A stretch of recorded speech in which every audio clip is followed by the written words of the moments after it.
在台電公司專總吳明宏的感告，台南區應該處新任處長廖學弟對吳明順處長接下印信並宣誓就任，持續為台南穩定的供電加協助綠電盡一份心力。不管對產業的發展也好，跟市政府的配合穩定供電，我們希望廖處長要做的比方說更好。第二個就是說，我們對外關係合作一定要好所以也跟公會這邊一樣，大家互相合作。大家互相合作怎麼樣去讓台電的這個招牌更響亮針對那個電網強韌的部分，我一定會延續之前處長延續下來的繼續再加強。那光電的部分，因為我們持續都在做，這一部分我們一直配合政策針對綠電的部分就是說有一些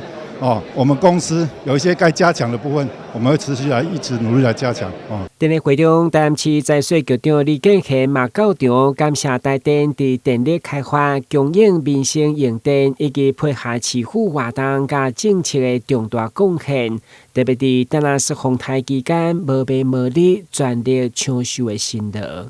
去年丹納斯颱風這樣子的一個這麼重大的災害裡面，對我們台南市政府這樣子的照顧，在這麼短的時間內動員那麼多的人力資源，讓我們台南市民的生活能夠恢復到這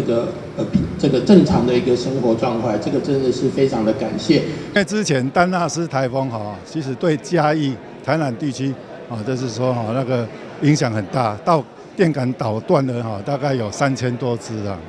這一部分其實我們這一部分行政院也有一些特別條例。那針對這一部分，因為我們真的會調度一些人力針對這一部分來做加強。